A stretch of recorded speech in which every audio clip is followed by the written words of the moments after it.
Quisiera por favor que vayan conmigo al Evangelio de Mateo para continuar nuestra serie de sermones expositivos en el Sermón del Monte. Mateo capítulo 5, y vamos a leer los versículos 31 al 32 antes de ir a la presencia del Señor en oración. Mateo capítulo 5, versículos 31 al 32. También fue dicho: cualquiera que repudie a su mujer, dele carta de divorcio. Pero yo os digo que el que repudia a su mujer, a no ser por causa de fornicación, hace que ella adultere, y el que se casa con la repudiada comete adulterio. En la mañana de hoy estaremos tratando con un texto difícil de la palabra de Dios. Difícil, por un lado, por los cuestionamientos exegéticos que levanta, y difícil también por el tema que trata. En Mateo capítulo 5, versículos 31 al 32, tenemos la enseñanza de Cristo nuestro Señor acerca del divorcio. Y si este asunto era pertinente en los días del Señor, podemos decir sin temor a equivocarnos que en nuestra generación se trata de algo vital. Hace unos años atrás, en un artículo de la revista Newsweek, un periodista preguntaba: ¿habrá alguien en el planeta que no haya escuchado a un amigo, a un hijo, a un padre describir la agonía del divorcio? Seguramente todos aquí tienen algún ser muy querido que ha pasado por la amarga experiencia de un divorcio. Tal vez sus padres, algunos de sus hijos, un tío cercano, un amigo muy íntimo, de manera que aún aquellos que no han atravesado ellos mismos por esa situación, de una forma u otra son afectados por otros que sí la han experimentado en carne propia. El divorcio era un mal de grandes proporciones en los días de Cristo, pero en nuestra época ha llegado a ser una epidemia. Literalmente miles de personas se divorcian cada año en nuestro país, dejando una secuela interminable de problemas. Hace unos años atrás, divorciarse era un escándalo. Aún entre las personas no cristianas se mantenía la idea de que el matrimonio era para toda la vida. Pero desde hace unos 35 años para acá, la situación comenzó a cambiar lenta pero resueltamente. Y lo que tenemos hoy día es un verdadero desastre.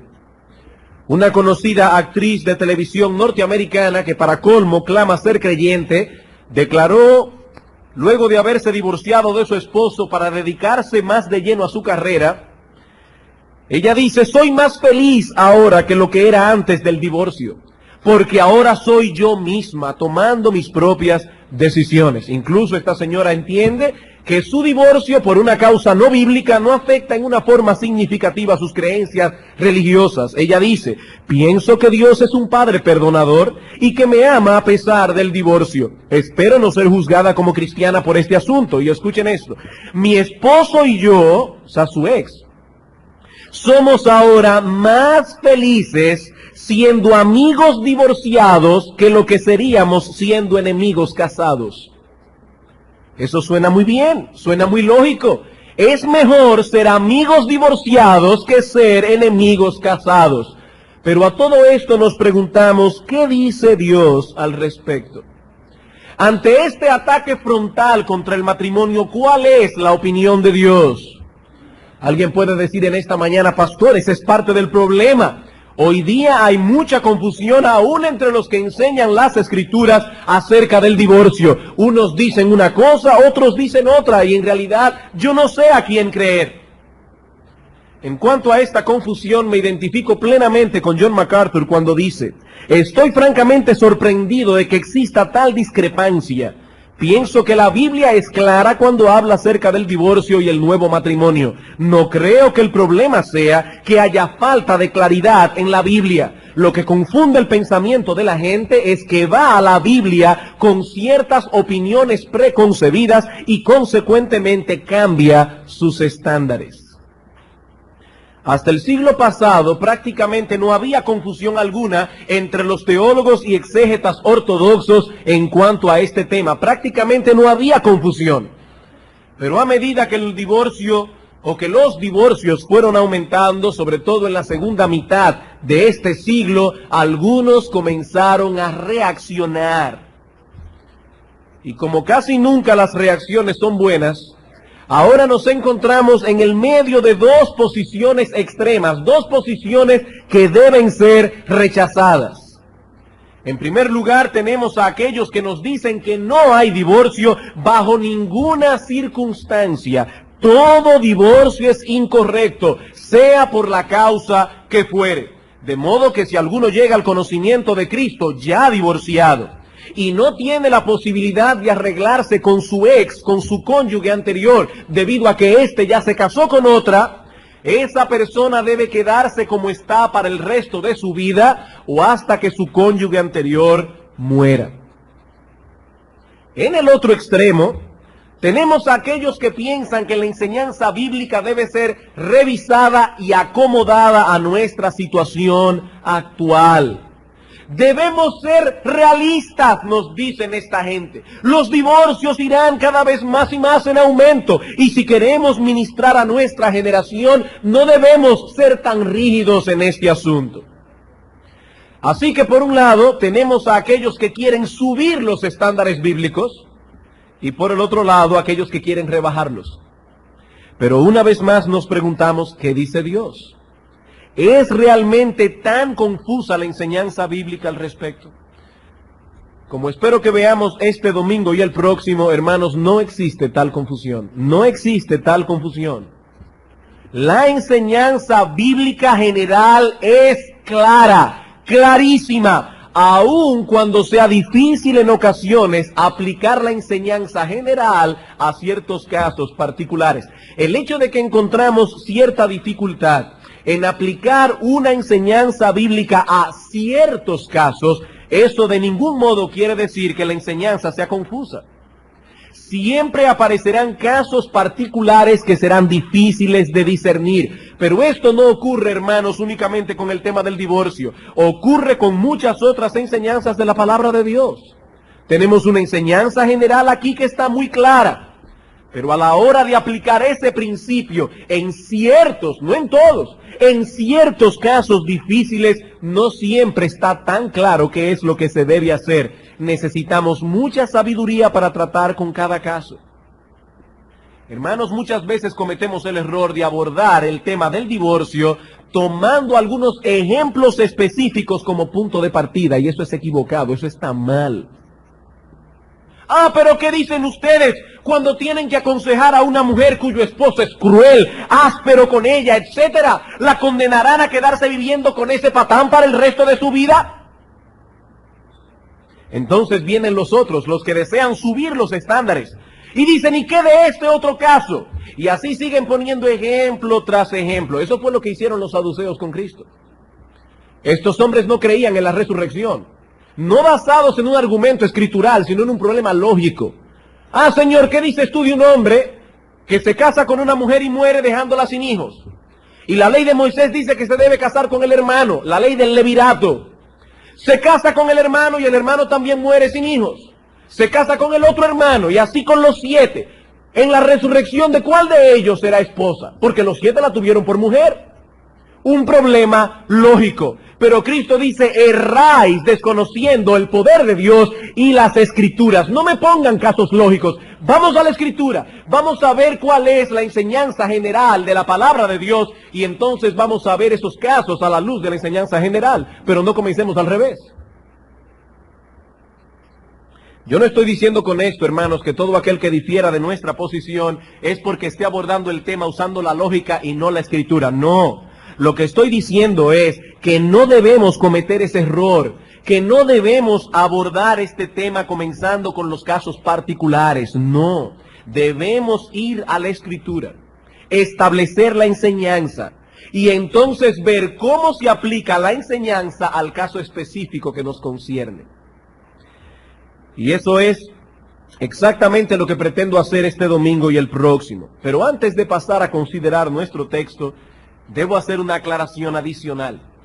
El asunto del divorcio ha generado tanta controversia, y sobre todo en los últimos años, que muchas veces se pierde de vista la enseñanza esencial que el Señor intentó transmitir en Mateo 5:31 y en su texto paralelo, Mateo capítulo 19. Y por lo tanto debo decir que no solo es importante lo que estos textos enseñan acerca del divorcio, incluso me atrevería a decir que ni siquiera es lo más importante. Lo importante es lo que enseñan estos textos acerca del matrimonio. Y no quisiera que nos enfrascáramos de tal modo en esta controversia que perdamos de vista la enseñanza esencial de nuestro pasaje. En el sermón de hoy trataremos con 3 puntos básicos. En primer lugar, veremos la enseñanza de la ley mosaica acerca del divorcio. En segundo lugar, cómo interpretaban los escribas y fariseos el contenido de la ley mosaica. Y finalmente, la enseñanza de Cristo al respecto. Y quiero pedir, hermanos amados en el Señor, que afinen vuestro intelecto lo más que pueda, porque creo que hasta el día de hoy, en la serie que hemos estado exponiendo del Sermón del Monte, no habíamos llegado a un tema más complicado. Así que quiero pedirles, hermanos, vuestra atención, vuestra máxima atención. Quiero pedirles cada una de vuestras neuronas cerebrales para que podamos entender qué es lo que vamos a impartir en esta mañana. Comencemos entonces, en primer lugar, viendo la ley de Moisés y el divorcio. El Señor introduce su enseñanza en el versículo 31 usando una vez más la frase característica que aparece vez tras vez en este pasaje. Oísteis que fue dicho, o como aparece aquí, también fue dicho. De esta manera el Señor estaba haciendo referencia a la forma tradicional como los maestros de Israel interpretaban la ley y que los escribas y fariseos seguían al pie de la letra. Recuerden, hermanos, el Señor no tenía ningún conflicto con Moisés. Hace unos domingos atrás vimos cuál era la posición de Cristo con respecto a la ley mosaica y más aún con respecto a todo el Antiguo Testamento, versículo 17. No penséis que he venido para abrogar la ley o los profetas. No he venido para abrogar, sino para cumplir. No hay conflicto entonces entre Cristo, la ley y los profetas. El conflicto era más bien entre Cristo y la interpretación tradicional del Antiguo Testamento aceptada por los escribas y fariseos. Y en el versículo 31 encontramos un resumen de esta enseñanza.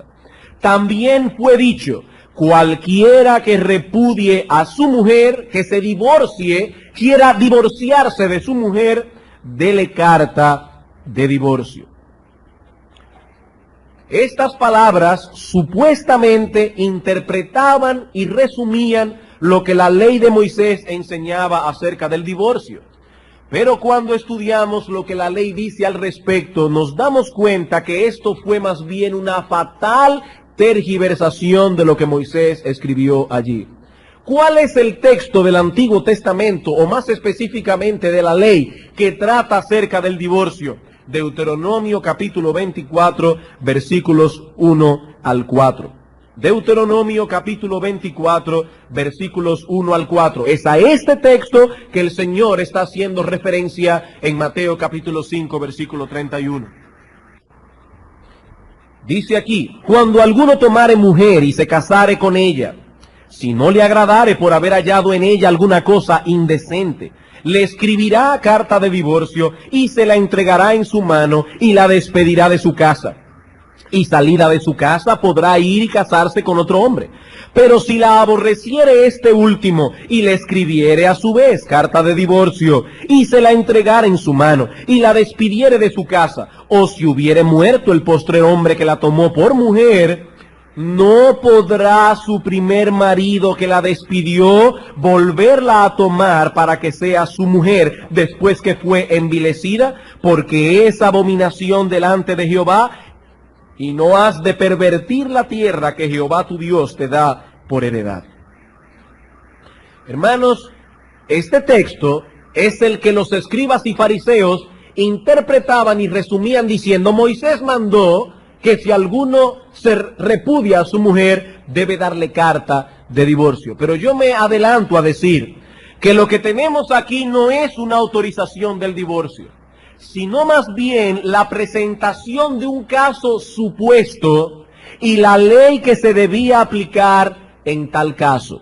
Es una proposición condicional en el que se establecen ciertas consecuencias en caso de darse tales condiciones. Y para comprender el significado de este texto es necesario hacer algunas aclaraciones gramaticales, netamente gramaticales. En este tipo de proposiciones, donde hay una condición y las consecuencias que vendrían en caso de darse tal condición, a la primera parte gramaticalmente se le llama prótosis y a la segunda parte se le llama apódosis. Por ejemplo, supongamos que yo digo a un niño, si te portas bien, te llevo a comer helado. En ese caso, la prótosis sería, si te portas bien. Esa es la condición que se ha puesto. Y la apódosis sería, te llevo a comer helado. Hay una condición y una consecuencia en caso de que se diera tal condición. Bien. En Mateo 24, versículos 1 al 4, también tenemos una prótosis y una apódosis, pero tristemente la traducción Reina Valera da la impresión de que el versículo 1 es una frase completa que se basta a sí misma. Que ese versículo solo contiene la prótosis y la apódosis. Vean conmigo.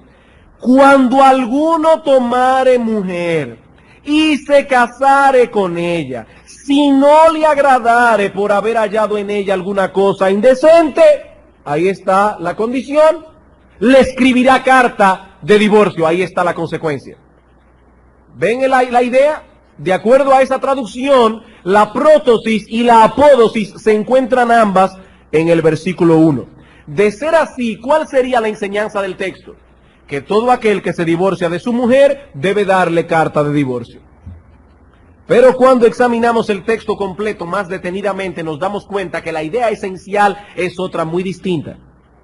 En realidad, los versículos 1 al 3 forman la condición, forman la prótosis, mientras que el versículo 4 establece cuál sería la consecuencia que vendría en caso de darse la condición establecida en los versículos 1 al 3. Y con respecto a esto, quiero citar aquí el comentario del Antiguo Testamento de Keil y de Leach, y lo cito a ellos por ser un comentario ampliamente reconocido como uno de los mejores, si no el mejor que existe del Antiguo Testamento. Dicen ellos, estos 4 versículos constituyen un todo, del cual los versículos 1 al 3 forman la prótosis y son consagrados totalmente a describir el caso en cuestión. El versículo 4 contiene la apódosis que proclama la ley en relación con el punto tratado. Créanme, hermanos, yo no entraría en estas cuestiones gramaticales si no fuese estrictamente necesario, y es estrictamente necesario. ¿Cómo debemos entonces leer este texto? Voy a citar la Biblia de las Américas, porque es una traducción literal y precisa de lo que el texto enseña. Cito, cuando alguno toma una mujer y se casa con ella, si sucede que no le es agradable porque ha encontrado algo reprochable en ella, le escribe certificado de divorcio, lo pone en su mano y la despide de su casa. Fíjense que no es una orden.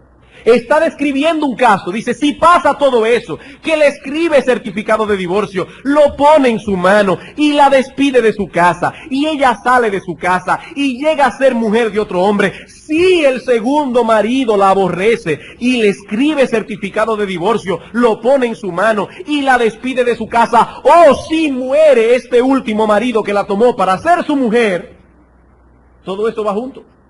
Ahora viene la ley. Al primer marido que la despidió, no le es permitido tomarla nuevamente como mujer porque ha sido menospreciada, pues eso es abominación ante el Señor. ¿Pueden ver la diferencia? ¿Pueden ver la diferencia? Los versículos 1 al 3 presentan el caso, un caso supuesto, mientras que el versículo 4 presenta la conclusión del caso. Los primeros 3 versículos suponen una situación que podría darse, mientras que en el versículo 4 encontramos cuál es la ley que se ha de aplicar en caso de darse tal condición. Por eso insisto, hermanos, Moisés no está instituyendo el divorcio aquí, ni mucho menos promoviéndolo. Noten que no hay ninguna nota editorial de Moisés. Él no nos dice si el asunto está bien o está mal. No nos dice si el hombre está haciendo lo correcto o está pecando contra Dios. Simplemente plantea un caso. El divorcio era ya una costumbre muy generalizada entre los israelitas en ese tiempo. No debemos olvidar, hermanos, que este pueblo, cuando Moisés está hablando aquí, apenas acababa de salir de Egipto, donde fue esclavizado por más de 400 años. Debemos suponer que durante todo este tiempo los judíos asimilaron muchas costumbres paganas con las cuales Moisés tuvo que lidiar, y una de ellas era divorciarse por cualquier razón. Como diría Cristo más tarde, Dios nunca ordenó el divorcio a su pueblo. Cristo dice, Dios lo permitió por la dureza de corazón de estos hombres. Fue un permiso. Había un mal allí. Y en virtud de ese mal es que Dios permite el divorcio. El divorcio es un mal. Y Dios regula el problema para que no sea un mal peor. Eso es todo. Dios está regulando, Dios está limitando para que el mal no sea peor. Fue lo mismo que pasó con la poligamia. Lo mismo que pasó con la poligamia. Algunas personas dicen, pero en el Antiguo Testamento vemos personas que fueron polígamas. Dios nunca ordenó tal cosa. Dios nunca aprobó tal cosa. Pero indudablemente muchos de estos judíos salieron de Egipto habiendo adoptado esas costumbres. Ellos no tenían la ley. Ellos no tenían toda la enseñanza y toda la revelación que nosotros tenemos en el día de hoy. ¿Qué hace Dios? Regula el problema para que no sea un mal mayor. Deuteronomio capítulo 21.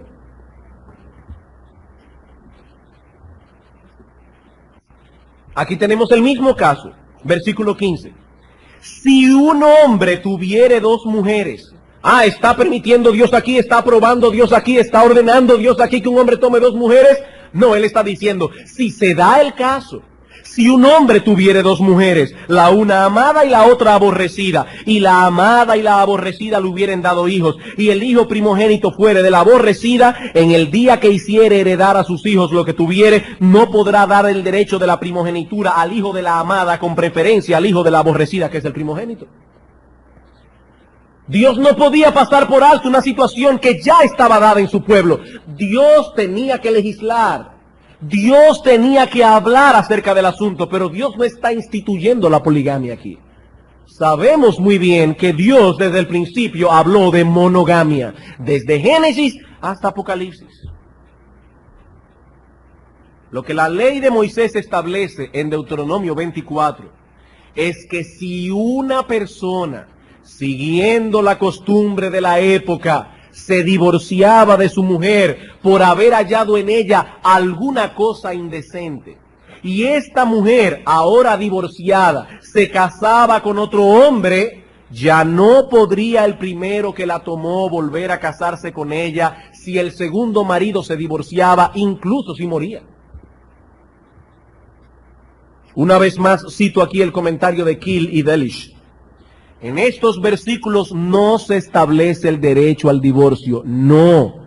Solo se afirma la prohibición de una nueva unión con la mujer repudiada cuando ésta se hubiere vuelto a casar después del divorcio, incluso si el segundo marido la ha repudiado a su vez o hubiese fallecido. Eso es todo lo que el texto está enseñando. Ahora bien, alguien preguntará, pastor, ¿y a qué se refiere la cosa indecente de la que habla el texto?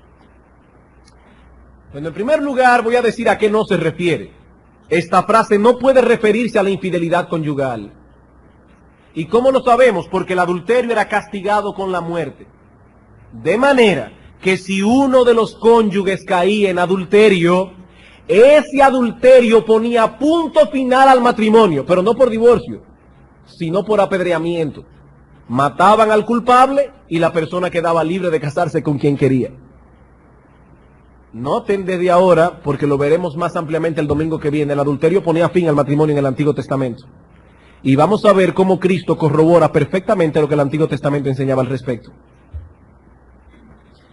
¿Qué significa esa frase entonces? Literalmente se traduce la desnudez de una cosa. La desnudez de una cosa. Esta frase aparece una vez más en el Antiguo Testamento y precisamente en unos versículos antes, Deuteronomio capítulo 23, versículo 12.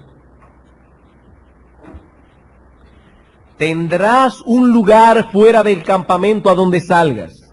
Tendrás también entre tus armas una estaca. Y cuando estuvieres allí fuera, acabarás con ella, y luego al volverte cubrirás tu excremento. Porque Jehová tu Dios anda en medio de tu campamento para librarte y para entregar a tus enemigos delante de ti.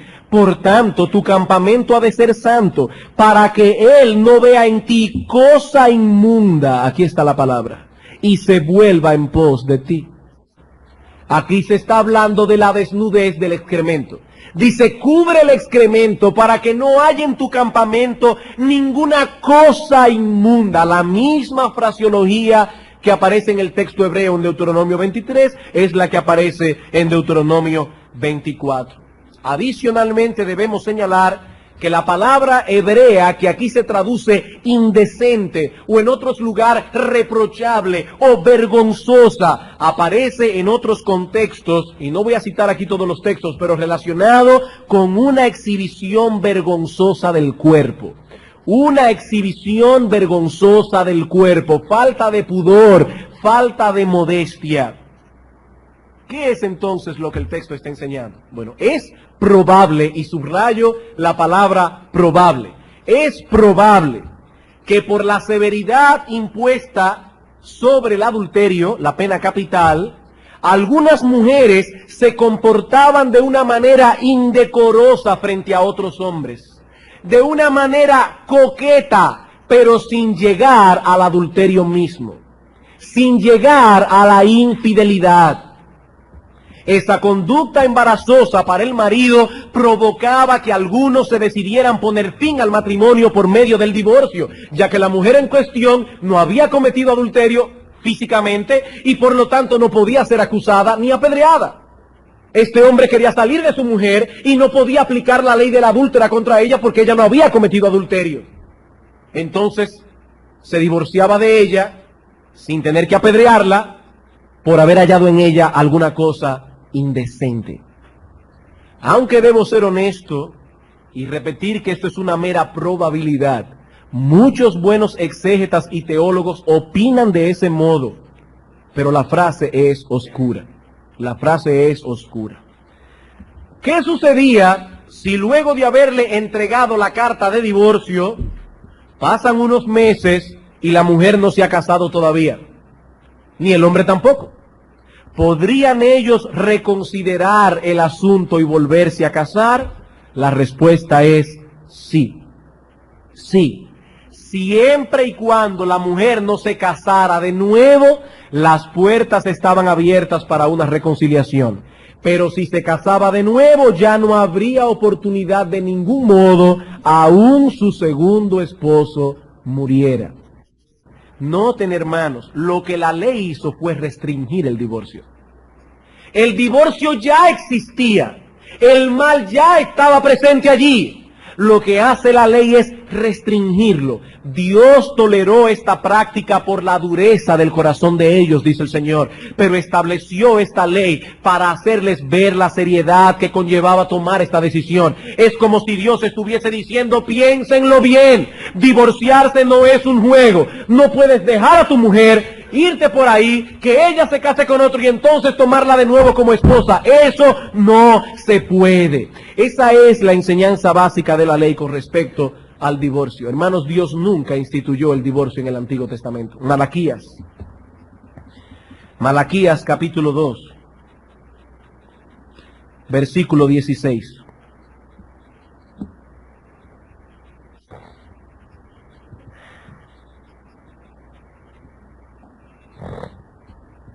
Porque Jehová, Dios de Israel, ha dicho que Él aborrece el repudio, el divorcio, y al que cubre de iniquidad su vestido, dijo Jehová de los ejércitos, guardaos pues en vuestro espíritu y no seáis desleales.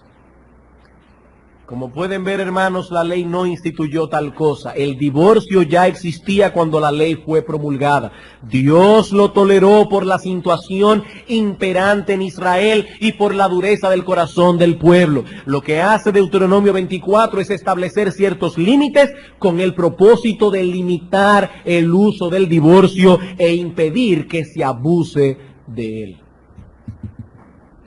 Bien, habiendo considerado la enseñanza de la ley, veamos ahora en Mateo 5 la enseñanza de los escribas y fariseos acerca de lo que la ley enseñaba.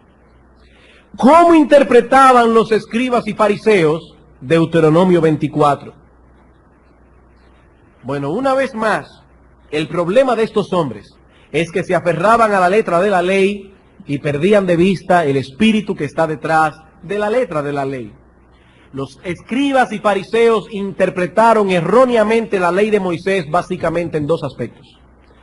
Los escribas interpretaron la ley de Moisés erróneamente básicamente en dos aspectos. En primer lugar, en que enseñaban que Deuteronomio 24 contenía una orden de Dios para divorciarse, en ciertos casos. Ellos creían que Deuteronomio 24 contenía una ley que ordenaba el divorcio para ciertos casos. Mateo capítulo 19. Dice en el versículo 1, aconteció que cuando Jesús terminó estas palabras, se alejó de Galilea y fue a las regiones de Judea, al otro lado del Jordán. Párense allí un momento. El Señor acaba de terminar su ministerio en Galilea, se dirige ahora a Jerusalén, a la pasión, a la crucifixión. Y en el camino pasa por esa región conocida como Perea, la región que está al otro lado del Jordán. Y Mateo da ese pequeño detalle allí porque es un detalle importante. ¿Quién reinaba en Perea? En Perea reinaba Herodes. ¿Y quién era Herodes? Aquel perverso que le quitó la mujer a Felipe su hermano, Herodías. Y dice aquí que estando Cristo en ese lugar, le siguieron grandes multitudes y lo sanó allí. Entonces vinieron a él los fariseos tentándole y diciéndole, ¿es lícito al hombre divorciarse de su mujer por cualquier causa? Ellos buscaron el lugar preciso para hacerle la pregunta precisa. Él respondiendo les dijo, ¿no habéis leído que el que los hizo al principio varón y hembra los hizo? Y dijo, por esto el hombre dejará padre y madre y se unirá a su mujer y los dos serán una sola carne, así que no son ya más dos, sino una sola carne. Por tanto, lo que Dios juntó, que no lo separe el hombre. Le dijeron, ¿por qué pues mandó Moisés dar carta de divorcio y repudiarla? Él les dijo, por la dureza de vuestro corazón, Moisés os permitió repudiar a vuestras mujeres, mas al principio no fue así. En otras palabras, ese no fue el diseño original de Dios. Noten el contraste entre mandó y permitió. ¿Por qué Moisés lo mandó? El Señor dice, no. Moisés lo permitió. Dios condesciende con la dureza de corazón de su pueblo, de manera que permite el divorcio y lo regula para evitar un mal mayor. Pero Dios no mandó, Dios no instituyó, Dios no aprobó ni ordenó el divorcio bajo ninguna circunstancia. Dios no ordenó tal cosa, simplemente lo permitió. Ahí estaba el primer gran error de los fariseos. Dios nunca mandó el divorcio. Simplemente lo permitió, como permitió la poligamia, como permitió la esclavitud. Simplemente lo permitió y lo reguló como reguló aquellas cosas para evitar un mal mayor en medio de su pueblo. En segundo lugar, los escribas y fariseos erraban en que lo único que veían en Deuteronomio 24 era un mandamiento con respecto a la carta de divorcio. Como si todo el propósito de la ley fuese que el marido le diera a la esposa repudiada un documento que atestiguara que ella fue despedida legítimamente. Mateo 5:31. Noten la enseñanza. También fue dicho, cualquiera que repudie a su mujer, dele carta de divorcio. Mientras se le diera a la parte repudiada una carta legal, no había ningún problema. La ley se había cumplido. De hecho, los fariseos se afanaban porque esa carta de divorcio fuese lo más precisa posible. Toda su preocupación giraba en torno a ese documento legal. La causa del divorcio no era tan importante. Lo que importaba era la carta. ¿Y cuáles eran las razones por las que un hombre judío podía divorciarse de su mujer? Bueno, aquí las opiniones estaban muy divididas en el pueblo de Israel. Un grupo decía que únicamente el adulterio, la escuela de Shammai, que esa era la cosa indecente de la que habla Moisés en Deuteronomio 24. Pero ya vimos que eso no puede ser. El adulterio era penado con la muerte. Por lo tanto, la escuela de Shammai no tenía la razón. Otros llegaban a decir que la cosa indecente que aparece en Deuteronomio 24 se refería a cualquier cosa que la mujer hiciera que fuera desagradable a los ojos del marido. Por ejemplo, esa era la escuela de Hillel y otro rabino llamado Akiva. Por ejemplo, si una mujer quemaba el pan, eso era vergonzoso. ¿Cómo es posible que una mujer dejara quemar el pan en el horno? Y por lo tanto, esa era una razón válida para divorciarse. O si un hombre conocía a otra mujer que era a sus ojos más atractiva que la suya, ya su propia esposa venía a ser una vergüenza delante de él. Esa era una cosa vergonzosa. Y por lo tanto era una razón para divorciarse. Si la esposa hablaba mal de la suegra, eso era una cosa vergonzosa, motivo de divorcio. Si la mujer peleaba con el marido y usaba una voz tan alta que se oía en la casa del vecino, eso era una cosa vergonzosa, motivo de divorcio. Y el historiador Flavio Josefo incluye el mal aliento como parte de esas cosas indecentes. Todo eso, de acuerdo a estos rabinos, era motivo de divorcio. Como pueden ver, en realidad, ya el asunto no era tan importante como el hecho de que el hombre le expidiera una carta legal a la mujer repudiada. Eso sí era importante. La causa, ya eso podemos discutirlo después. El punto es que el que repudia a su mujer debe darle carta de divorcio. Siempre y cuando se llevara a cabo ese proceso, no había nada de qué preocuparse en cuanto a la ley de Dios. Así que mientras Moisés restringió el divorcio, los fariseos más bien lo promovían. En medio de todo este panorama, ¿cuál fue la opinión de nuestro Señor Jesucristo? Esto nos lleva a nuestro tercer punto, la enseñanza de Cristo acerca del divorcio. Mateo capítulo 5, versículo 32.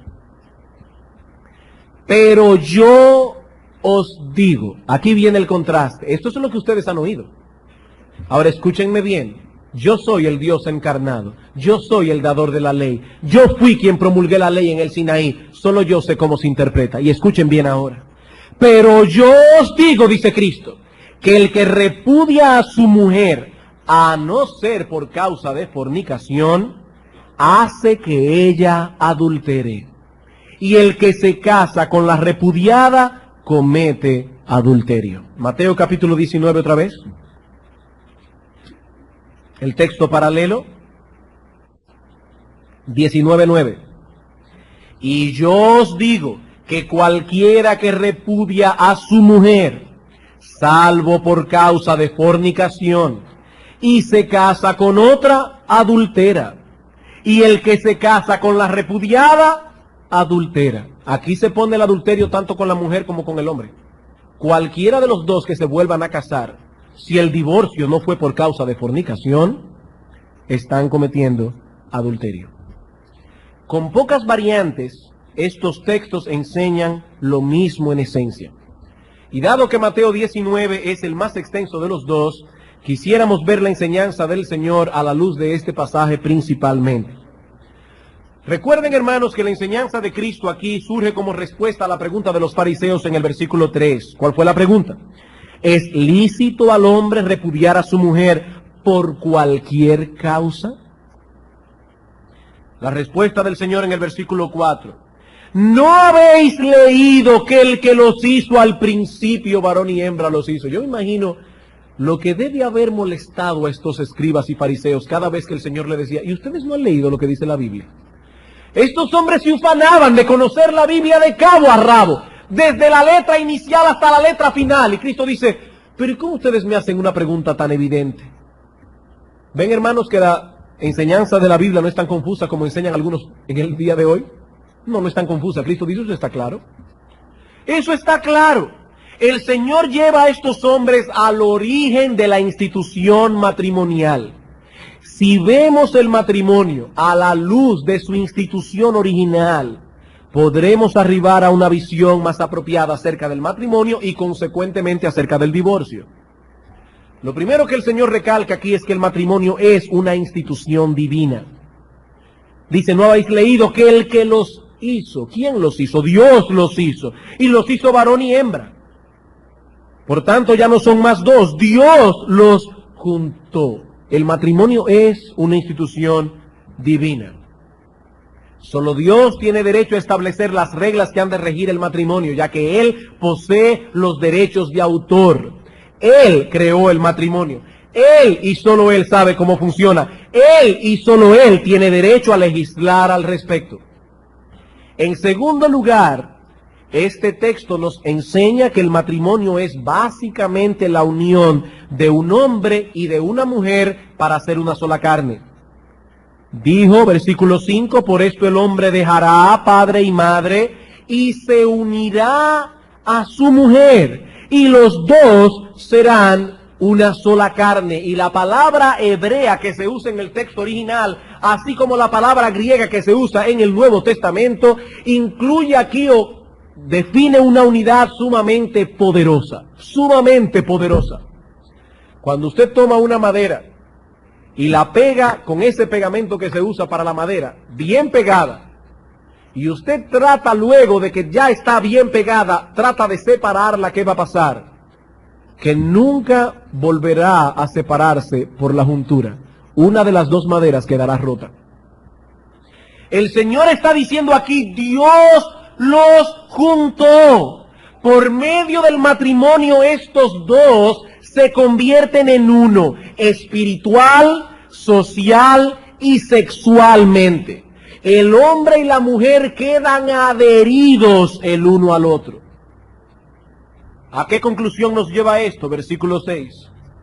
Así que ya no son más dos, sino una sola carne. Por tanto, he aquí la conclusión. Lo que Dios juntó, que no lo separe el hombre. Cuando un hombre y una mujer vienen a ser uno a través del vínculo sagrado del matrimonio, Dios pone su sello sobre tal unión y por lo tanto ningún hombre tiene derecho a nulificarla. Ninguna de las razones por las que estos hombres se divorciaban de sus mujeres era correcta.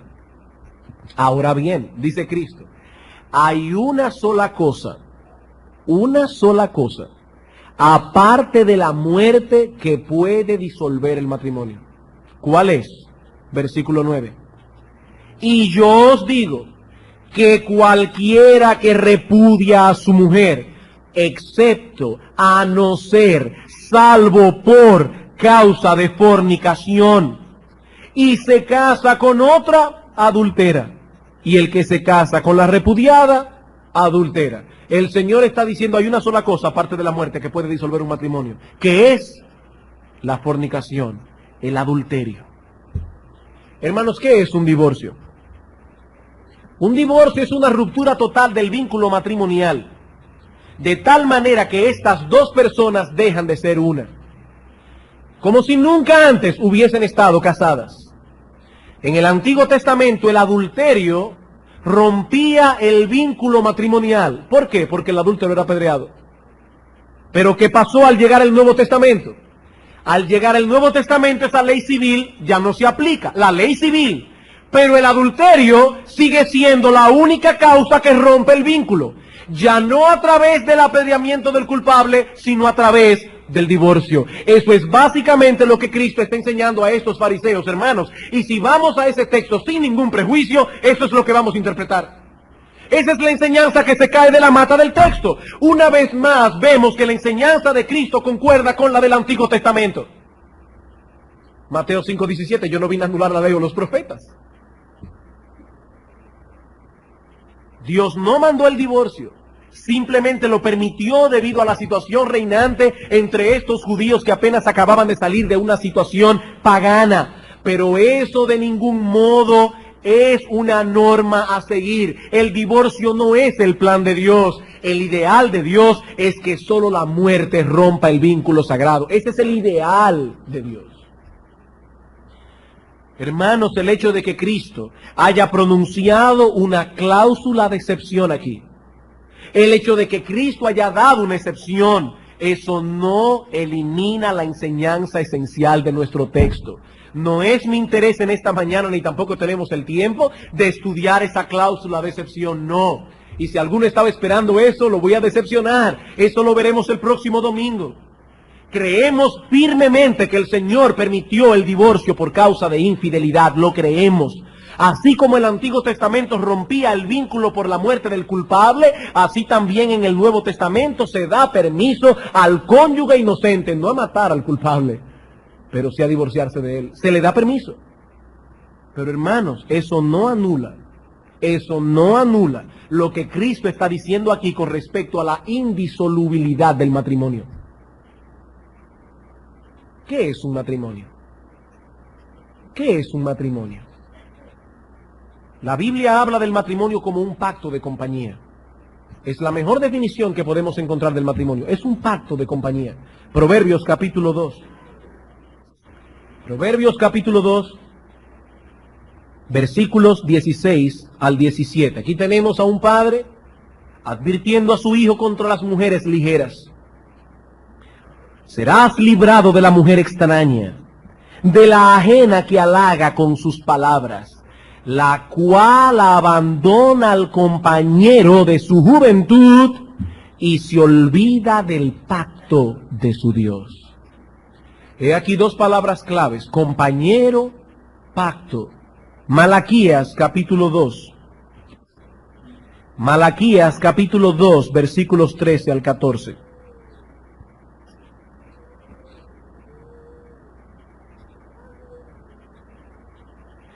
Y esta otra vez haréis cubrir el altar de Jehová de lágrimas, de llanto y de clamor. Así que no miraré más a la ofrenda para aceptarla con gusto de vuestra mano. Mas diréis, ¿por qué? Porque Jehová ha atestiguado entre ti y la mujer de tu juventud, contra la cual has sido desleal, siendo ella tu compañera y la mujer de tu pacto. Una vez más, dos palabras aquí: compañía, compañero, compañera, pacto. Son las dos palabras claves que definen un matrimonio. Ahora bien, ¿qué es un pacto? Un pacto es una promesa a la que se ha interpuesto un juramento. No se trata simplemente de una promesa. No toda promesa que encontramos en la Escritura constituye un pacto. Se trata de una promesa legalmente asegurada por un juramento. No tenemos tiempo, pero luego pueden buscar Hebreos capítulo 6, versículo 2 en adelante. Esto lo hemos visto antes, no voy a extenderme más en esto. Pueden buscar las cintas, las grabaciones de la clase que se dio de los pactos en la escuela dominical hace unos meses atrás. Es una promesa a la que se ha interpuesto un juramento. Ahora bien, ¿cuál es la promesa esencial del matrimonio? ¿Cuál es la promesa de ese pacto?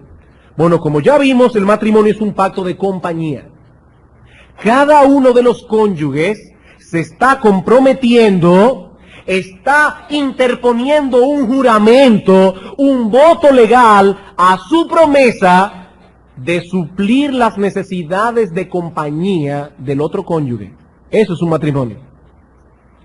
¿Por qué Dios creó el matrimonio? Porque no era bueno que el hombre estuviese solo. El hombre fue creado con necesidades sociales, emocionales, intelectuales, sexuales. Y Dios crea el matrimonio para suplir tales necesidades. Ahora bien, en la antigüedad, los pactos eran ratificados partiendo un animal en dos mitades y pasando por en medio de ellos. No tenemos tiempo para buscar Génesis 15, 8 al 18, pero lo pueden anotar allí. Allí vemos a Abraham, Dios haciendo un pacto con Abraham. Y Dios le dice a Abraham, debe partir unas aves en dos pedazos. Y lo que hace Dios es pasar como una antorcha de fuego encendida por en medio de las dos mitades. Y de esa manera el pacto quedaba ratificado. ¿Y qué significaba ese rito? Ese rito, aparentemente, era una especie de juramento autocondenatorio. Escuchen bien, esto es importante. Como si las partes envueltas en el pacto estuviesen invocando sobre ellos mismos una especie de maldición en caso de que violasen el pacto. Pongan atención a esto. Cuando estas personas pasaban por en medio de los animales partidos, ellos estaban invocando un juicio autocondenatorio. Es como si estuviesen diciendo, así sea yo partido en dos mitades, si violo lo estipulado en este pacto. Jeremías capítulo 34. Y ese texto sí quiero que lo busquen, aunque el tiempo está avanzando. Jeremías capítulo 34. Versículo 18.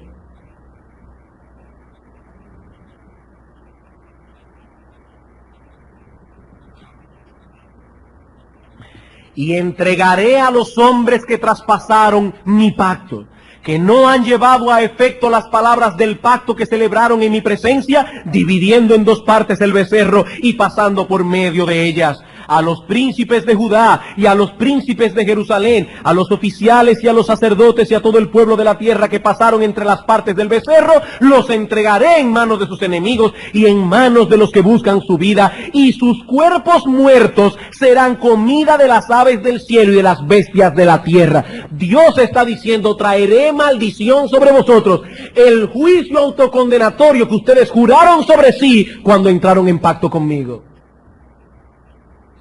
Hermanos, amigos, el matrimonio no es un juego, el matrimonio es un pacto.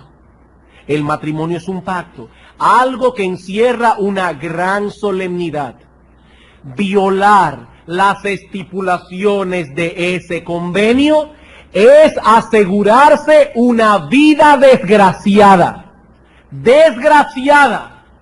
Mientras los fariseos estaban preocupados por establecer su enseñanza sobre la carta de repudio, el Señor estaba preocupado por el matrimonio, por resaltar la enorme importancia de esta institución divina.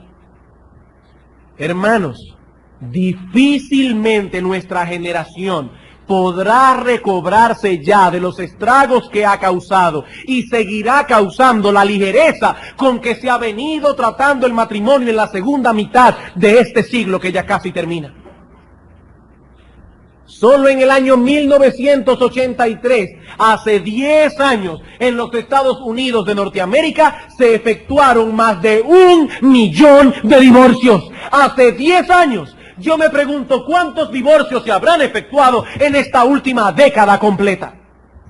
1 millón, más de 1 millón de divorcios. Piensen en eso, hermanos. ¿Saben lo que eso significa? Más de 1 millón de hombres divorciados, más de 1 millón de mujeres divorciadas y quién sabe cuántos millones de niños destrozados por esa calamidad y por esa epidemia. ¿Cuánto habrá aumentado esa cifra a lo largo de esta última década? Es una verdadera epidemia y cada vez más los medios de comunicación nos quieren hacer ver que eso es perfectamente normal. Y vemos en la pantalla de cine y en la pantalla de televisión a todos esos actores y actrices que aparecen tan exitosos, que aparecen tan felices, a pesar de que la mayoría de ellos se jacta de haber tenido 2, 3, 4 y quién sabe cuántos matrimonios y algunas sucursales extras. No, hermanos, Dios no puede ser burlado. Esos perversos han tenido que cosechar los frutos amargos de su desvarío, por más felices y exitosos que parezcan. No es lo que se ve en la pantalla, lo que hay en el corazón putrefacto de esos hombres y mujeres. Y vayan a ver a sus hijos. Ya lo han cosechado aquí. Y seguramente cosecharán algo peor si mueren sin arrepentimiento. El matrimonio no es un juego. Aquel que viole lo estipulado en este pacto está condenado a ser un desgraciado por el resto de su vida, a menos que no se arrepienta de su pecado, restituya lo que haya hecho hasta donde tal cosa le sea posible.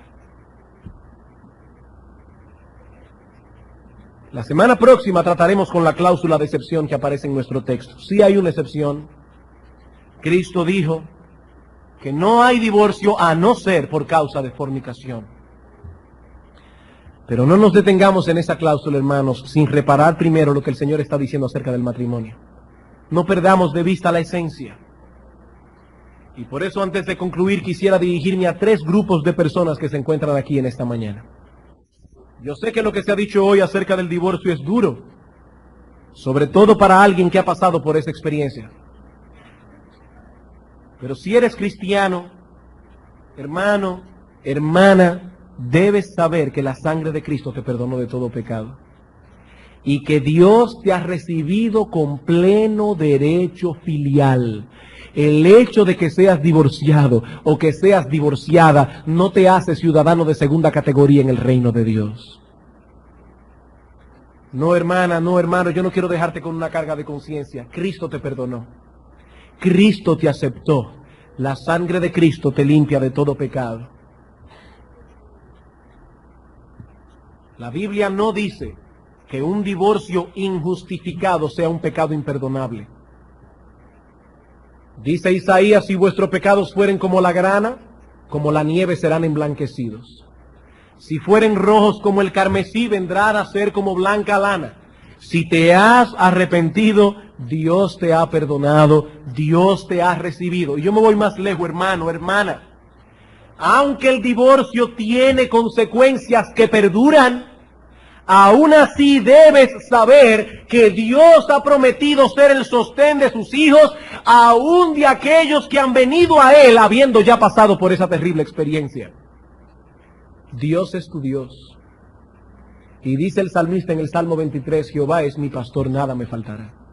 Nada me faltará. Dios es tu Dios. Como dice la Escritura, yo seré un marido para ellos. Dios es tu Dios. Y si se encuentra aquí algún divorciado que no es creyente, debe saber que en Cristo hay perdón para todo aquel que cree. Cristo vino a buscar y a salvar lo que se había perdido. El matrimonio no es lo único que el hombre ha dañado en su pecado, pero Cristo vino a redimir al hombre de todas las consecuencias que han emanado de nuestra condición caída. Divorciarse injustificadamente no es el único pecado que un hombre puede cometer. Pero en Cristo Jesús hay perdón para todo pecado. Para todo pecado. Así que si estás aquí en esta mañana y no eres divorciado, no te sientas justo por eso. Ese no es el único pecado que un hombre puede cometer. Ni siquiera es el más grave. Quiero también dirigir algunas palabras a los que están casados. A los que están casados. Hermanos, el divorcio no es el único mal que afecta al matrimonio. El divorcio ni el adulterio son el único mal que afectan el matrimonio. El matrimonio es un pacto de compañía.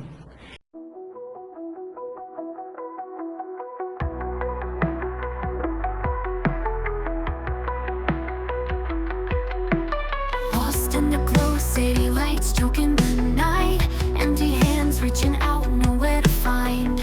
Broken dreams like shards beneath our feet, echoes of whispers, no soul can meet. Eyes wide open, can't see through the haze. Neon signs flicker stories of our days. Concrete jungle tangled in my mind, searching for reasons, but reasons blind. We dance with ghost shadows beneath neon, anchored to the past, future already gone. Can't escape the pull, dark thoughts intertwined. Melodies fade out in the silence we find.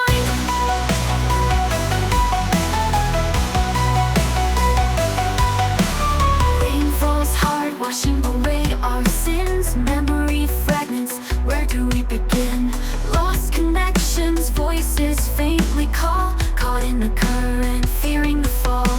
Haunted beats pulse through shattered cries. Lonely hearts beat in unison lies. Sith scream louder, drowning out the pain. Female vocals high, whispers in the rain. We dance with ghost shadows beneath neon, anchored to the past, future already gone. Can't escape the pull, dark thoughts intertwined. Melodies fade out in the silence we find.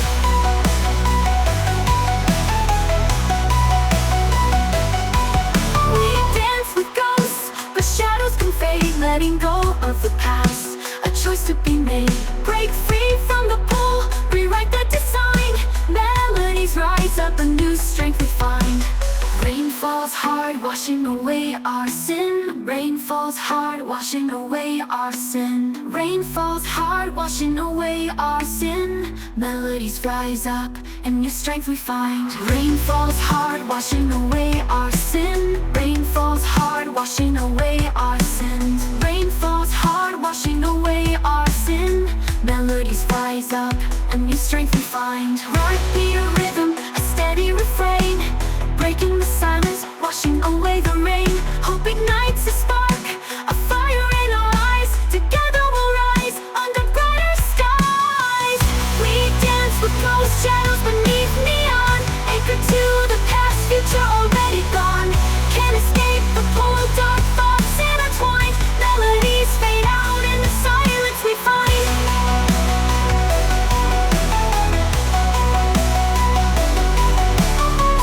Paints the building streaks of gold, a chance to break free, a story untold. Maybe this heartache won't hold me so tight. Maybe a new day can set things right. Haunted beats pulse through the steady refrain. Letting